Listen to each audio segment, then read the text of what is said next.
¿Qué tal, chicos? Bueno, aquí otro video con el tema de química orgánica.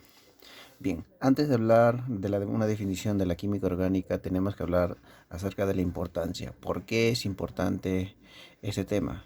Bien, nosotros a diario interactuamos con varios objetos, ¿no? Y muchos de estos objetos están hechos a base de compuestos orgánicos. Por ejemplo, pueden ser la tela, ¿no? Las sedas están hechas a base de compuestos orgánicos y también nuestro cuerpo, todo nuestro cuerpo tenemos grandes cantidades de componentes orgánicos y esos componentes orgánicos nos van a servir para el metabolismo adecuado, ¿no? Y también podemos encontrarlo en los combustibles que requieren los autos, así como también en la industria, ¿no? En la industria utilizan compuestos orgánicos que son primordiales para sus reacciones que van a hacer, para sus elaboraciones de diferentes productos. Tal es caso el ejemplo de metanol, ácido acético, etanol, entre otros, ¿no? Bien, chicos, entonces, química orgánica, ¿no? ¿A qué le llamamos química orgánica? También es conocido con otro nombre, química del carbono. ¿Por qué? Miren la definición. Dice lo siguiente, parte de la química que estudia los compuestos carbonados. Y eso es correcto. ¿Por qué? Miren, chicos, la química orgánica es una parte de la química que va a estudiar todos los compuestos que contengan al carbono, ¿no? ¿Y qué va a hacer? Lo va a analizar, su composición, su estructura interna, sus propiedades físicas, químicas, biológicas, así como también sus aplicaciones. Pero mucho cuidado cuando digo que estudia los compuestos carbonados, porque existen excepciones, ¿no?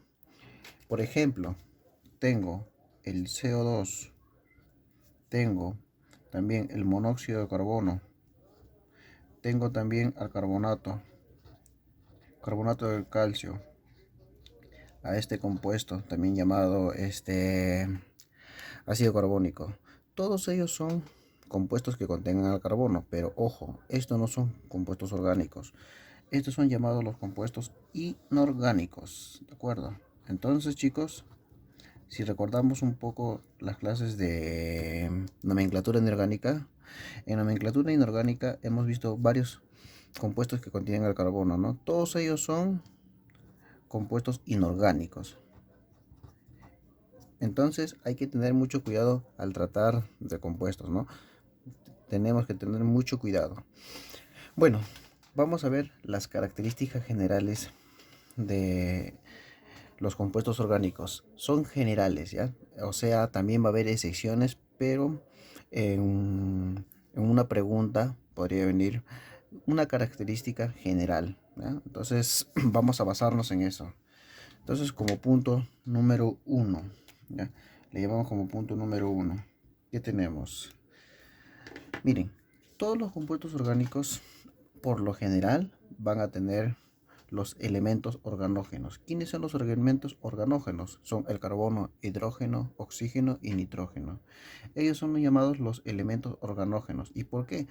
Porque se encuentran en la mayoría de los compuestos orgánicos, ¿no? Esa es una característica. Entonces pongo. Punto número 2.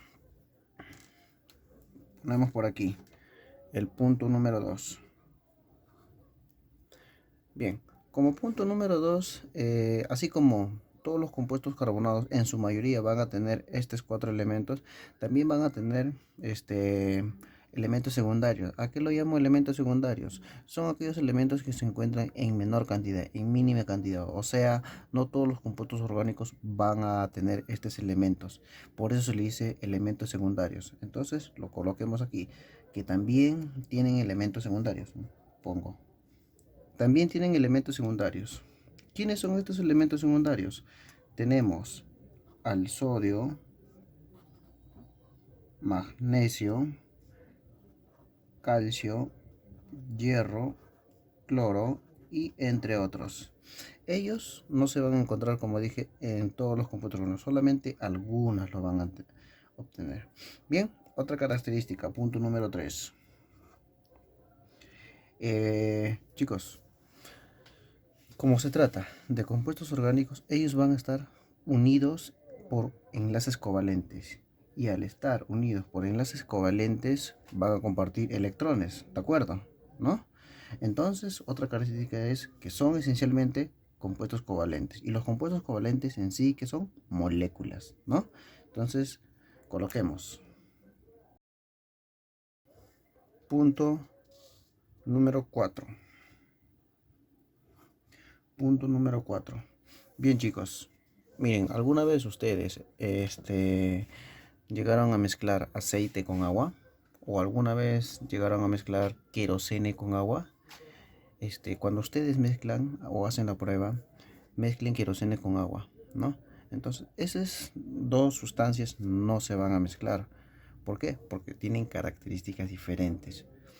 ¿Cuáles son las características diferentes? Por ejemplo, los compuestos orgánicos. Los compuestos orgánicos son apolares, es decir, no forman polos. En cambio, el agua es un compuesto polar, forma polo.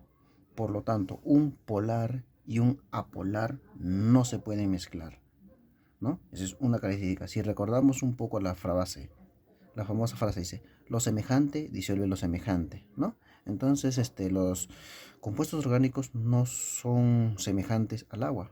¿Por qué? Porque el compuesto orgánico es apolar y el agua es polar, ¿no? Entonces, esa es otra característica y eso es lo que lo vamos a colocar aquí. Punto número 5. Ahora, punto número 5. Otra característica. Miren, si ustedes hacen la prueba, ¿no? Tengan su almuerzo, ¿ya? Guárdenlo, o mejor guárdenlo a temperatura ambiente, al aire, ahora en un ambiente, por ejemplo, en verano, ¿no?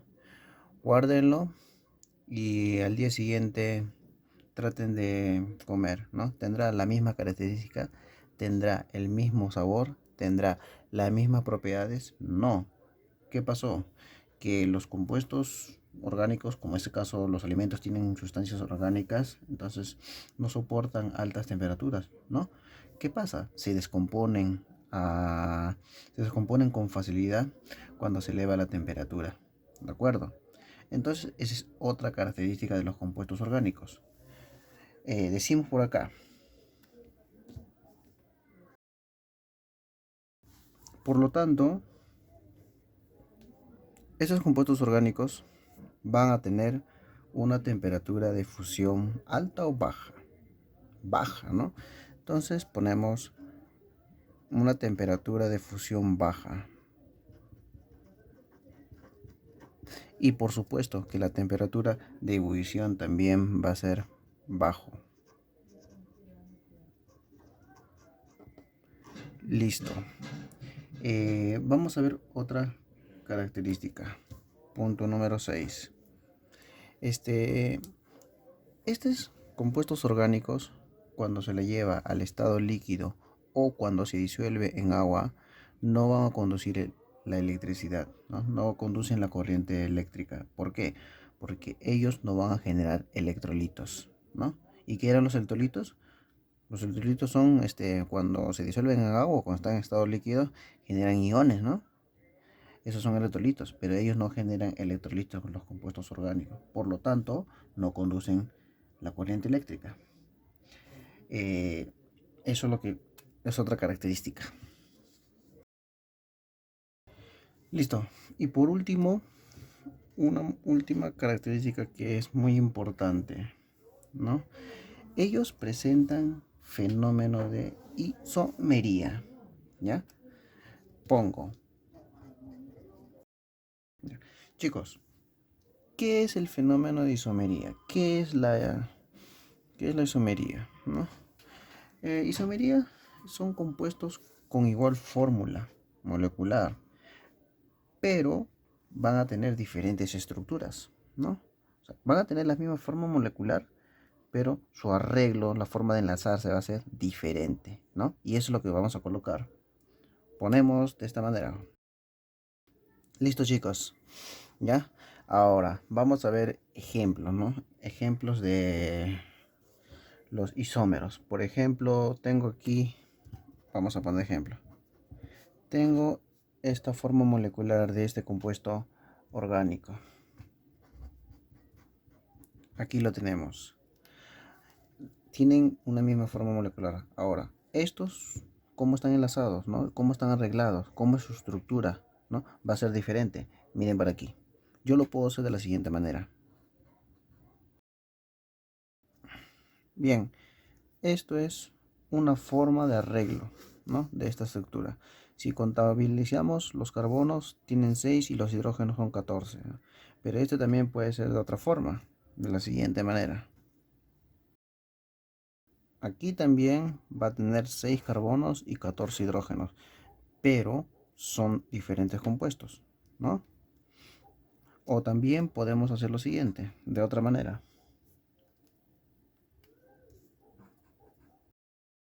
Bien, esta es otra manera. Miren, todos ellos tienen la misma fórmula molecular, pero estructura molecular diferente, ¿no? A esto se le dice isómeros, ¿no? Este es el fenómeno de isómeros que van a tener los compuestos orgánicos, ¿no? Y no son los únicos, ¿ah? Esto puede seguir variando, pero este tiene 5 isómeros, él. ¿De acuerdo, chicos? Muy bien. Ahora, para ver, hay una fórmula, ¿no? Para ver el número de isómeros. Número de isómeros. Número de isómeros. Aquí va a ser igual. Va a ser igual a 2n-4 más 1.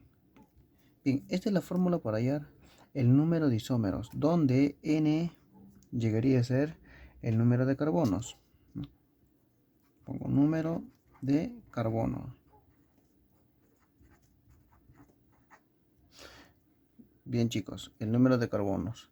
Pero ojo, n tiene que cumplir una condición, ¿no? N puede ser mayor a 4, pero menor o igual a 7. Ahí está. N va a variar de 4 hasta 7. ¿Y qué pasaría si n fuera más? Por ejemplo, 8, 9. Ya no se cumple, ¿no? Ya no se va a cumplir porque va a ser arreglos diferentes ya. Entonces, ¿cómo se tiene que hacer? Desarrollar, ¿no? Dibujándolo. Esa es la única manera. ¿Ya? Chicos, pero esta fórmula solamente es válido para, ojo, observación. Este es válido para isómeros de cadena, ¿de acuerdo? Entonces, válido para isómeros de cadena.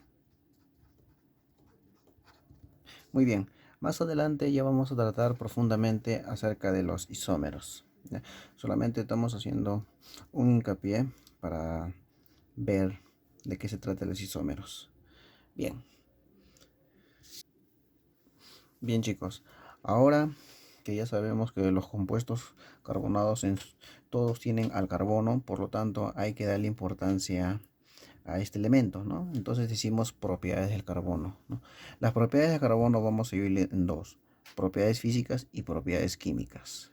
Bien, primero vamos a hablar de sólidos cristalinos. ¿Qué son los sólidos cristalinos? Bien, los sólidos cristalinos son aquellas especies que van a tener un arreglo geométrico, un arreglo ordenado y repetitivo, ¿no? Por ejemplo, tenemos a los alótropos del carbono. Miren chicos, ejemplo, alótropos del carbono. ¿Se recuerdan la palabra alótropos, alotropía, ¿no? Un ejemplo de alótropos puede ser el oxígeno y el ozono, ¿no? ¿Cómo puedo reconocer un alótropo? Porque va a tener el mismo elemento, pero diferente estructura, ¿no? Entonces lo que nosotros vamos a ver son los alótropos del carbono. Tenemos al grafito y tenemos al diamante. Primero vamos a analizar al grafito, ¿ya? Vamos a dar sus características. El grafito, ¿dónde lo encuentro? ¿No? El grafito lo puedo encontrar en lápiz, ¿no? Por ejemplo, tengo aquí un lápiz, ¿no? Este es grafito, ¿ya? Este de aquí es grafito. Es un sólido negruzco, ¿sí o no? ¿Ven? Es un sólido negruzco. Además, es brilloso, ¿no? Tiene un brillo metálico y si nosotros lo sobamos bien, bien, bien, bien, tiene un aspecto grasoso, ¿no? Resbaloso, ¿no? Ese es una característica del grafito. Entonces, eso lo colocamos en este punto. Entonces, grafito, ¿ya? Listo. Bien, otra característica. Chicos, el grafito también se utiliza en el tema de electrólisis, ¿no? En los electrodos. ¿Y por qué? Porque son buenos conductores de electricidad, ¿no? Entonces, este grafito es un buen conductor de la corriente eléctrica. Esa es otra característica y eso es lo que lo vamos a colocar. Miren, otra característica. ¿Qué pasaría si yo agarro aquí al grafito y lo hago una escritura, ¿no? Un rayado, ¿ya? Este rayado, lo que tiene aquí, son capas. ¿Y quiénes son estas capas? Esta figura.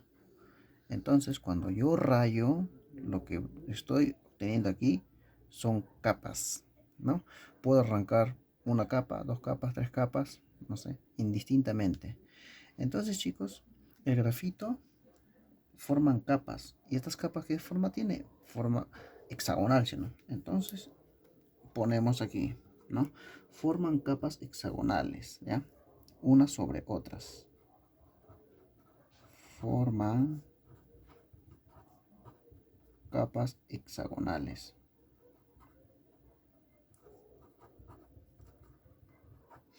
Además, chicos, en cada vértice va a tener carbono, el carbono, el carbono. En cada vértice se va a encontrar el carbono. Y este carbono va a tener una hibridación, ¿no? Todos los carbonos grafito van a tener una hibridación sp2. Muy bien. Esa es la característica que le da al grafito. Ahora bien, vamos por el diamante, ¿no? ¿Qué características tiene el diamante? Bien, chicos, ya todos conocemos el diamante, ¿no? Lo hemos visto en fotos, ¿no? El diamante, una característica es que su punto de fusión es muy alto, ¿no? Tiene un punto de fusión mayor a los 3500 grados y también tiene una extremada dureza, por eso que se utiliza para cortes, ¿no? Cortes de metales, ¿no? Entonces ponemos por aquí. Otra característica es, es un buen conductor del calor, ¿no? Es un buen conductor del calor, pero no conduce la corriente eléctrica, ¿ya? Entonces coloquemos. Ahora, miren, este es un dibujo de una representación del diamante, ¿no? Y si nos fijamos bien, miren, aquí por este lado tengo el carbono, el carbono, el carbono. Esta es la base, esta es una base de un triángulo. Y aquí tengo otro carbono, ¿ya? Chicos, unimos este carbono que tiene una base con este carbono ahí. Forma una pirámide triangular, ¿no? Entonces, dentro de esa pirámide triangular, en el centro, va a estar ubicado otro carbono. Ahí está, otro carbono. Por lo tanto, esos van a tener forma de una estructura tetraédrica, ¿no? Entonces, esa es una característica del diamante. Y eso es lo que le colocamos por este lado, ¿no? Forman estructuras tetraédricas. Además, chicos, que el carbono, al formar estructuras tetraédricas, van a tener una hibridación. ¿Qué tipo de hibridación será? Ellos van a tener una hibridación sp3, que es diferente al grafito que tiene una hibridación sp2. ¿De acuerdo? Esas características lo que corresponde al diamante. Ahora, ya habíamos analizado los sólidos cristalinos. ¿Qué los sólidos cristalinos? Ahora sí podemos profundizar el tema, ¿no? Son estructuras que van a tener un arreglo, ¿no? Un arreglo geométrico, hexagonal o tetraédrico. Pero vamos a tener también sólidos amorfos, ¿no? Bien, los sólidos amorfos. ¿Qué es un sólido amorfo?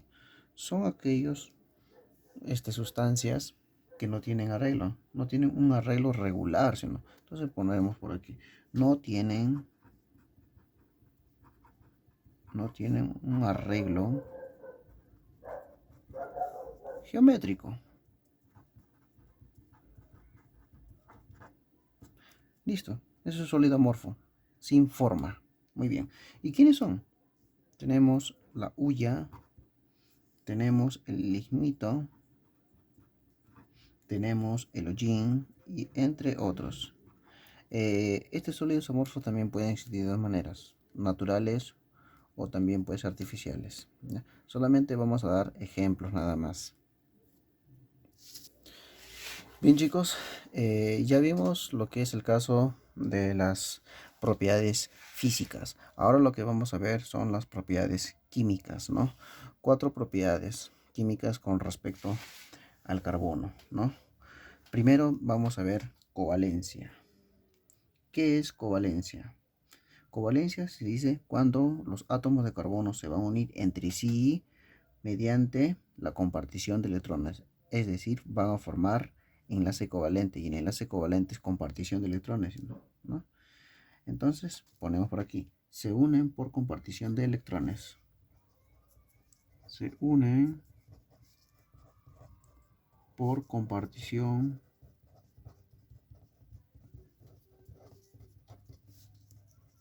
de electrones.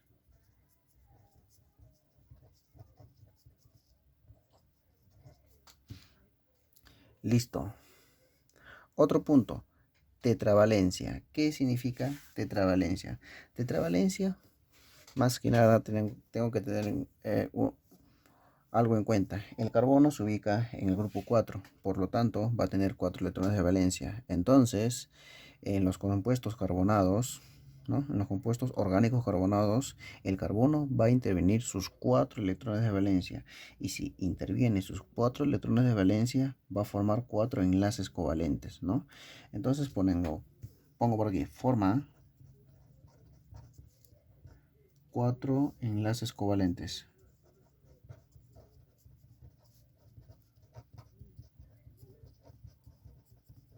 Bien chicos, estos 4 enlaces covalentes pueden ser de la siguiente manera. Puede ser esta forma. Puede ser esta forma. O también puede ser esta forma, ¿no? Hay diferentes, ¿no? Con la condición que están formando 4 enlaces covalentes, ¿no? Esa es una característica. Tetravalencia. Autosaturación. ¿Qué significa autosaturación? Este es muy importante porque gracias a la autosaturación es que existe una gran infinidad de compuestos orgánicos, ¿no? Y esa es una propiedad exclusiva del carbono, muy importante, ¿eh? Entonces coloquemos propiedad exclusiva del carbono. Propiedad exclusiva del carbono. Listo chicos. Al ser una propiedad exclusiva del carbono, me va a permitir formar grandes y variadas cantidades de compuestos orgánicos, ¿no? Entonces pongo por acá, forman cadenas carbonadas abiertas y cerradas de diferentes longitudes, ¿no? Ahí tenemos la autosaturación. Bien, otro es hibridación. Bien, el átomo de carbono va a tener 3 tipos de hibridación, ¿no? Lo que es el sp3, lo que es el sp2 y lo que es el sp. Muy bien. Cuando hay una hibridación sp3, escuchen bien, ¿eh? Hibridación sp3 es solamente cuando el átomo de carbono va a formar enlaces covalentes simples, ¿ya? No múltiples, ¿eh? Simples. Ahí es donde existe hibridación sp3. Además, en la hibridación sp3 va a tener un ángulo de enlace. Ese es 109.5. Muy bien. Bien, ¿cuándo voy a tener una hibridación sp2? Hibridación sp2 solo existe en los átomos de carbono cuando forman enlace doble, ¿ya? Y su ángulo va a ser 120 grados. Muy bien. Ahora, ¿cuándo hay una hibridación sp? Va a encontrarse en el átomo de carbono una hibridación sp cuando el átomo de carbono forma triple enlace, o este átomo por un lado forma doble enlace y por otro lado otro doble enlace, de esta forma. Entonces digo que ahí va a tener una hibridación sp. ¿Y cuál va a ser su ángulo de enlace? ¿No? Este va a ser 180 grados. Muy bien. Ahora esto tiene características, ¿no? Pongo por aquí carácter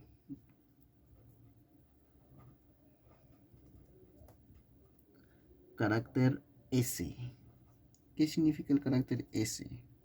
De la siguiente manera. Miren, el carácter S va a aumentar de izquierda a derecha. ¿Cómo es eso? Aquí en la hibridación sp3 se está hibridizando, ¿no? Un orbital S con 3 orbitales p. Por lo tanto, la mayoría son orbitales p. Entonces, el carácter S va a representar un 25%. ¿Por qué? Porque son en menor, ¿no? Son en menor cantidad. Cuando tengo un carácter S de un 33%, cuando se van a hibridizar un orbital P con, mejor dicho, un orbital S con dos orbitales P. Es ahí que su carácter S va a ser 33,3%. Y cuando veo un carácter S con un 50%, esto quiere decir que solamente se van a hibridizar un orbital S y un orbital P, de una a una, ¿no? Por eso es 50%. Además, otra característica importante, también que de izquierda a derecha va a aumentar la energía de disociación, ¿no? Va a ser mayor energía, va a tener mayor energía de disociación. Energía de disociación.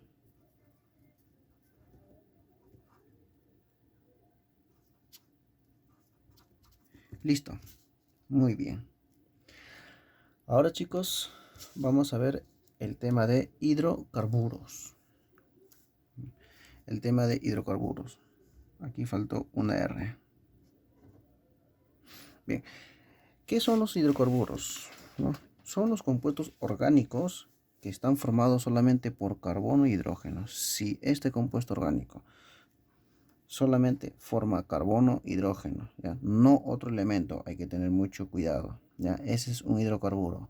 Ahora, los hidrocarburos podemos tener dos tipos, los alifáticos y los aromáticos, ¿no? ¿Quiénes son aromáticos? Bueno, aromáticos puedo encontrar al benceno, otro al naftaleno,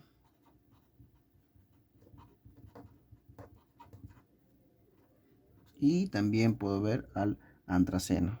Existen varios, solamente estoy dando algunos ejemplos, que más adelante también se hablará de puro compuestos aromáticos. Y los alifáticos pueden ser dos tipos, los cíclicos y los acíclicos. ¿Quiénes son los cíclicos? ¿No? Puede ser cicloalcano y cicloalqueno. Y los acíclicos, saturados e insaturados. Los saturados solamente es único, los alcanos. Y los insaturados puedo tener alquenos y los alquinos. Bien, para el siguiente video lo que vamos a hacer son los alcanos, ¿ya? Los hidrocarburos alcanos. Este de aquí. Listo, chicos.